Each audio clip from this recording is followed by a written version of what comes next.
Assalamualaikum warahmatullahi wabarakatuh.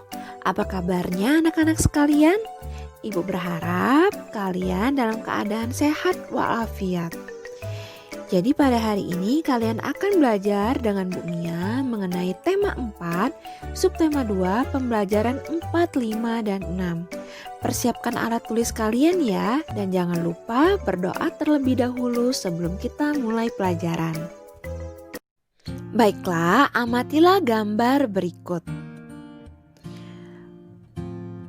Gambar-gambar tersebut biasa kalian temukan pada berita mengenai bencana alam. Bencana alam seperti tsunami, banjir, gempa bumi, tanah longsor, ataupun kecelakaan seperti kecelakaan pesawat atau tenggelamnya kapal. Nah, pada saat kejadian itu terjadi, maka terdapat sekelompok orang yang bertugas untuk menyelamatkan korban. Kira-kira petugas apakah itu? Petugas yang menyelamatkan para korban bencana alam ataupun kecelakaan yang kalian lihat pada gambar sebelumnya adalah petugas dari tim SAR. Apa sih tim SAR itu? SAR merupakan singkatan dari bahasa Inggris yaitu Search and Rescue. Tim SAR adalah sekelompok orang yang bertugas mencari, menolong, dan menyelamatkan seseorang yang hilang atau menghadapi bahaya dalam musibah pelayaran, penerbangan, dan bencana. Tim SAR termasuk jenis pekerjaan yang menghasilkan jasa. Anggota tim SAR memerlukan keikhlasan dan ketegaran dalam melaksanakan tugasnya. Anggota tim SAR memerlukan keahlian khusus, yaitu keahlian dalam teknik penyelamatan dan kemampuan bertahan di berbagai situasi. Contohnya, misalnya kalau ada pesawat jatuh di daerah pegunungan, maka mereka harus mengetahui bagaimana cara bertahan hidup di daerah pegunungan. Nah, pekerjaan tim SAR ini mengandung nilai-nilai kemanusiaan yang sesuai dengan sila kedua pada Pancasila. Tim SAR di Indonesia dinamakan Basarnas. Basarnas ini adalah singkatan dari Badan Nasional Pencarian dan Pertolongan. Biasanya petugas Basarnas menggunakan pakaian berwarna oranye. Selanjutnya yang akan kita bahas adalah air. Air adalah sumber kehidupan bagi seluruh makhluk hidup yang ada di bumi. Dengan air, tumbuhan bisa melakukan proses fotosintesis. Air juga dibutuhkan untuk minum bagi manusia dan juga bagi hewan. Selain itu, bagi manusia, air dimanfaatkan untuk kegiatan mandi, mencuci, masak, bahkan air dapat digunakan menjadi pembangkit listrik, yaitu pembangkit listrik tenaga air atau biasa kita singkat sebagai PLTA. Namun, bagi manusia, hanya air bersih saja yang dapat dimanfaatkan.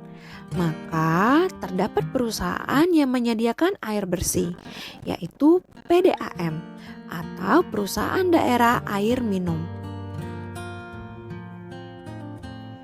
Baiklah, selanjutnya kita akan membahas mengenai PDAM. PDAM merupakan singkatan dari Perusahaan Daerah Air Minum. Nah, PDAM ini merupakan perusahaan yang menyediakan air. Pekerja PDAM memiliki tugas untuk mengelola air menjadi air bersih yang dapat digunakan manusia, serta menyalurkan air bersih tersebut ke rumah-rumah. Petugas PDAM termasuk pekerjaan yang menghasilkan barang berupa air bersih.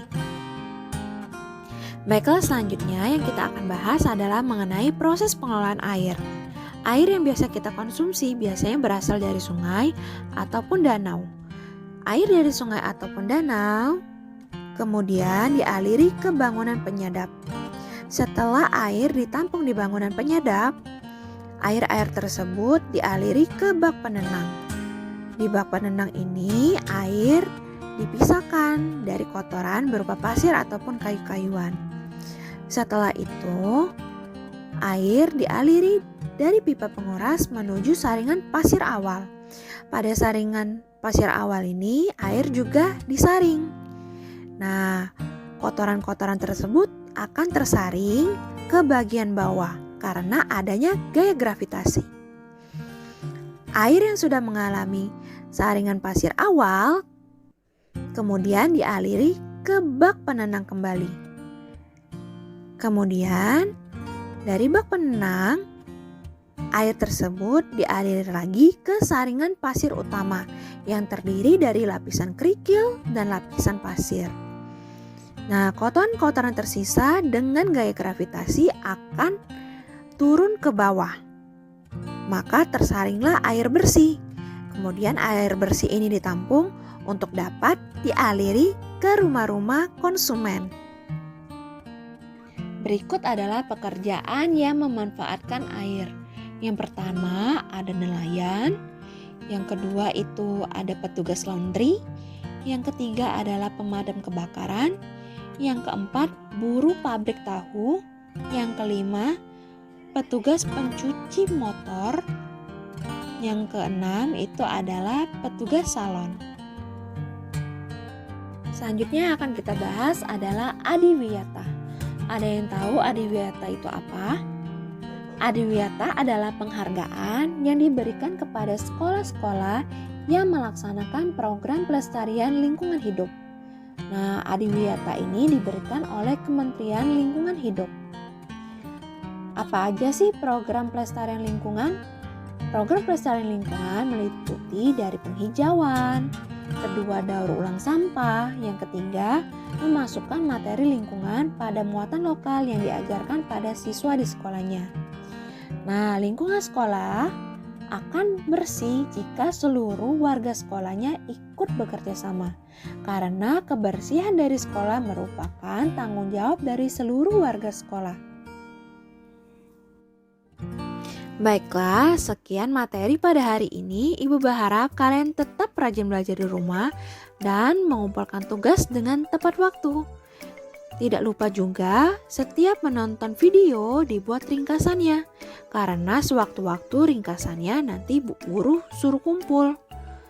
Baiklah, Ibu juga berharap agar kalian tetap menjaga kesehatannya. Baiklah, Bu Guru tutup dengan mengucapkan wassalamualaikum warahmatullahi wabarakatuh.